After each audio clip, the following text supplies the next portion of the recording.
Well, would you looky here? Would you looky here at what's happening on your screen? Elden Ring PvP Invasions with SaintRiot.com. And you'll notice if you look over in the right corner, I got a lot of runes. And I was thinking to myself, you know what I'm gonna do? I know what I'm gonna do. I'm gonna take my redeemed Jeff build that is level. It used to be level 90 with fully upgraded weapons. So it was level 90 plus 25. And then I was like, this is kind of silly. So I took it up to 100 plus 25. And I'm sitting here and I'm thinking about the DLC and I'm like, all right, I'm gonna level them up a little bit. And so I leveled them up to 125. And I was like, all right. So I was playing around a little bit, and maybe you've seen the video, maybe you didn't. As I was leveling them up, thinking about leveling them up, I was like, well, where do I want to put these points? And I was considering endurance. And if I level up endurance enough, I can keep wearing the armor that I'm wearing, which gives me like 60 poise, something like that. And you know, poise, the more poise you have, you know, the better your hyper armor health when you swing at somebody. Basically just lets you get, you know, more trades off. And when you're playing with a greatsword, you want to make trades or hit clean. But like worst case scenario, you're trying to make a trade. You don't want to get hit for nothing. I was like, alright, I can take that jar seal off if I level up endurance. And after I take that jar seal off, I can put on the Bull Goat's Talisman. It'll give me 80 poise. And so I did some invasions like that. Some fat roll invasions where I had to drink the Wondrous Physic. But I had 83 poise. And so I was thinking, let's see how that works. And honestly, I didn't really get a lot of extra oomph out of it. Real talk. It just did not seem particularly worth it. So I think what we're going to end up doing is we're going to go like intelligence and maybe a couple points of strength for some extra damage. But the Moonbeam, I'm assuming the Moonbeam damage will increase exponentially with intelligence. But so I recorded all these invasions, and you know, just gonna go level up from 125. We're gonna make a little pit stop at 133, and then we're gonna go to 138. And it's honestly not been as bad as I thought it would be. You know, when you're a meta level and you're an invader, you're getting about 4,000 runes for beating a host. But thankfully, because of overleveled phantoms, it's not outside the realm of possibility, you know, that you get 100,000 runes, you know. And that's how much it costs for me to level up, is a little over 100,000. But I wanted to hang on to the runes until I had enough to level up a bit. And it's just more fun to look at the number go up in a big way. So if you like seeing numbers go up in a big way, you know, at the end of this video, you'll get to see me level up. You'll get to see the number go up in a big way. And I have added to this build all of the carrion sword sorceries that I like to use, as well as you know, Gavel of Haima, Cannon of Haima, and Night Maiden's Mist. And I've got like Swift Glintstone Shard, but I might switch that out for something. I'm not sure yet. Swift Glintstone Shard is really good, and it does really decent damage on this build, which is surprising because I'm not like statted out for it. But I might switch it out for something else. There's a little look at the stats as they were. Our Wondrous Physic at this point is extra intelligence and extra magic damage. It used to be charge attack damage was increased, and that was for this right here, the charged up Moonbeams. I love these things. The fact that you can use them to get people to roll towards you, which is like where a greatsword wants you at. I love that. And the fact that you have this hyper armor on the heavy attack, which is like the charge up for the Moonbeam, and then you have, you know, just hyper armor on your regular R1s. That works out great.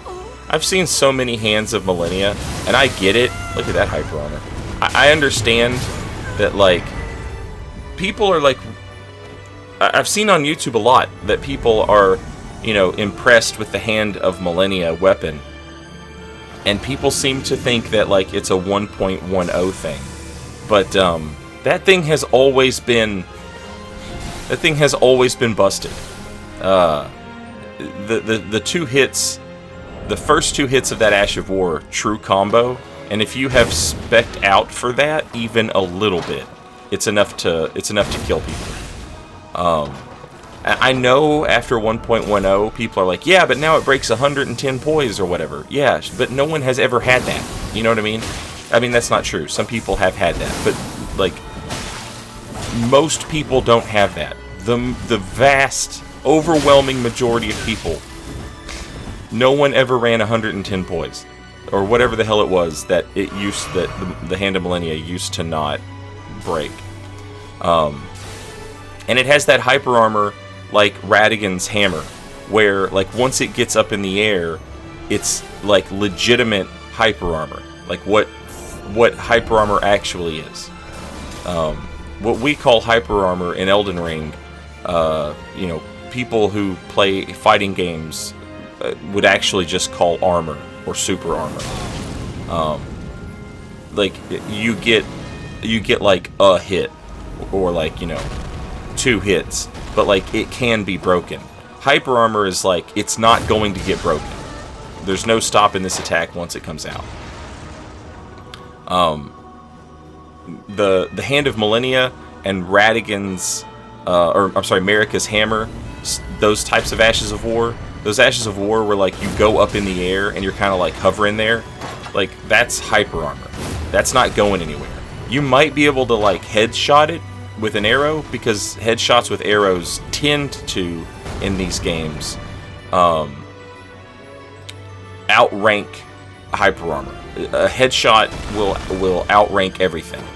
But keep in mind, I haven't tested all this. This is just me running off of the assumptions that have been true in the past. But yeah, Hand of Millennia was always good. Always. I just kind of got to... I mean, it's fine. People are playing with it or whatever. I don't care. It's just something I kind of get a kick out of. People are like, oh, wow. But, like, it's always been that good, in my opinion. Look at this guy. Absolutely downloaded. Love that. I love when they get alone for just a minute, you know? And, like, that's all it takes. And then it's over. That's always fun. Look at the damage. God. That's why the Wondrous Physic should probably be the charged attack physic. That charged attack physic probably would have given me enough damage to win right there. And that's what I love to do with this build, is to make these trades. I love to make these trades with the heavy attack from the Dark Moon Greatsword, once it's got the Moonlight Greatsword buff. At point blank range, it's just nonsense damage. Because you're hitting a fully charged heavy attack with the sword, and you're hitting with that Moonbeam. And the Moonbeam is buffed by Godfrey's Icon. And the charge attack is buffed by the Axe Talisman. And it's also charged, it's also can be buffed with that Wondrous Physic. And then the Moonbeams are also buffed by Alexander's Jar Shard. So, like, you've got Alex's Jar Shard, the Godfrey Icon, and the Axe Talisman. And just rip, man. It's so much damage. And I never get tired of seeing it and doing it. It's just the most fun thing in the world to me. You know, like, even at range, 940 damage against that guy with the Moonbeam. And that rules. because so much of Elden Ring is played at range. And so, like, using the Moonbeam as to punish people who stay at, like, just the range where they can cast a spell, and then they stand still and cast a spell. I love that. And then if that also forces them in, and now it's like, okay, now I can make a trade with the Greatsword, I'm probably going to win the trade, even with just the heavy attack, thanks to this patch giving me damage reduction on hyper armor. So when I'm swinging the sword and I'm in hyper armor, it's, you know, it's great. I have, like, I was streaming and I'm like I'm invading people who are like trying to like look for duels, and they're all using dual straight swords, and you can just press R1 and there's just nothing they can do about it. Like, they go for a jump attack, you press R1. You can just stand still and press R1 when they move. And if they're close enough to hit and they try and swing at you, you're going to win the trade. If they're not close enough to hit, it keeps them away. And, like, if they try to come in and punish a whiff, you just press R1 again. And I love that so much. Because it's like, you're going to have to be a little more creative than, you know, jumping L1 to start, L1 to follow, or just walking up and pressing L1. Like, you have to be a little more creative than that, because hyper armor is just like, okay, fine, what else can you do? And if the answer to that is I don't have anything else I can do, then you just lose, and I love that. That's great.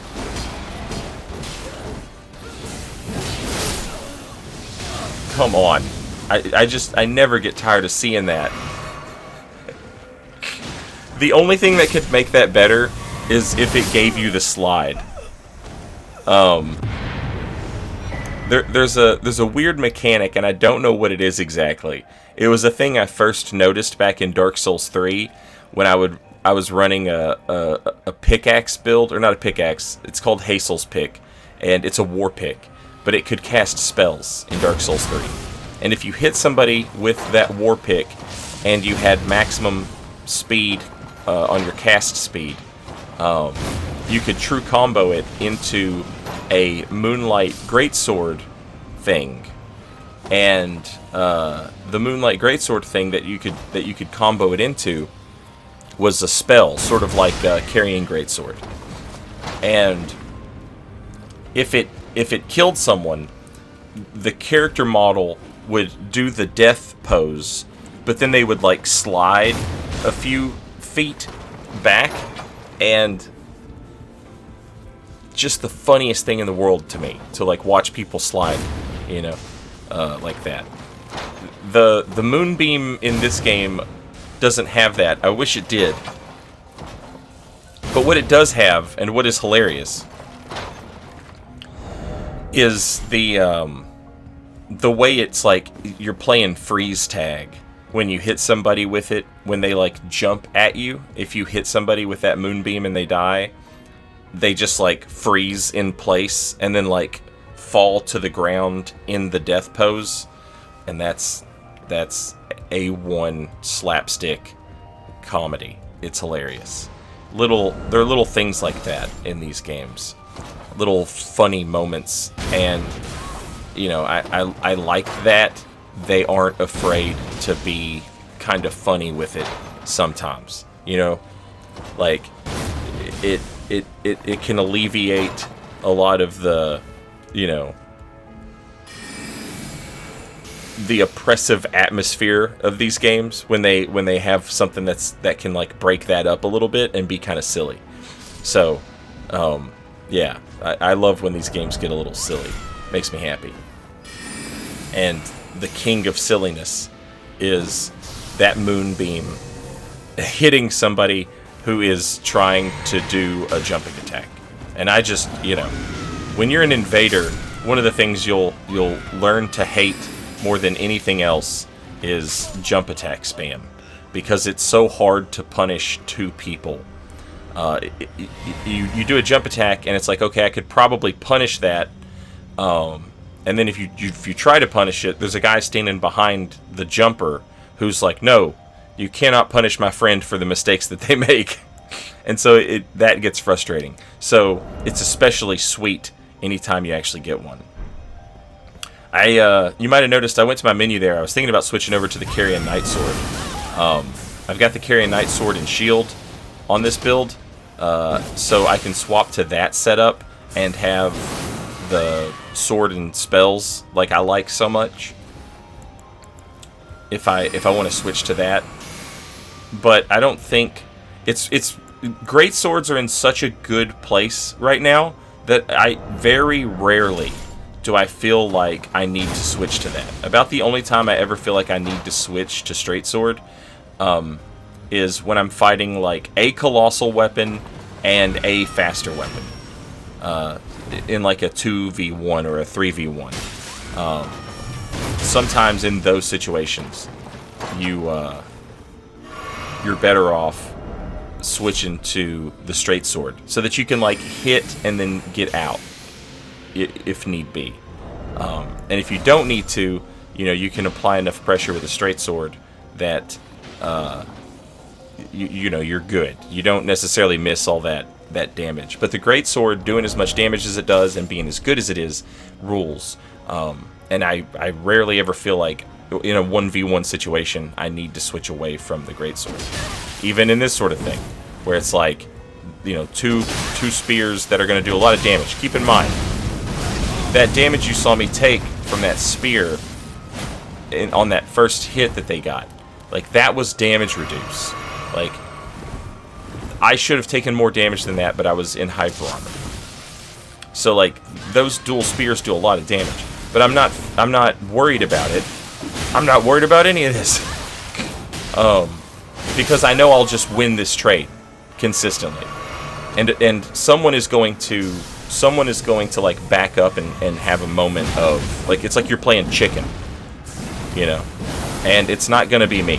It's gonna be them. They're the one who's gonna have to like back up, because I'm gonna just keep swinging at you, because I am winning these trades, if not by just outright damage, then by the fact that I'm building up frostbite on top of that.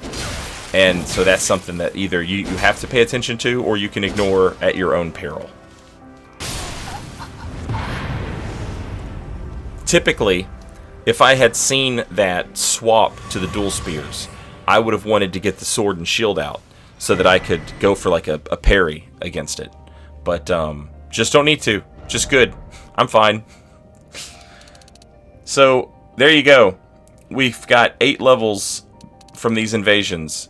And let's watch these numbers go up. Let's watch these numbers go up. It's gonna feel so good. We're gonna take up intelligence and a little bit of strength. And look at these returns. They're massive. Look at the massive returns we're about to get. Wow. Feels good, man. Thanks for watching the video. I'll have more very soon. I appreciate y'all, and I'll see you next time. Until then, later, y'all.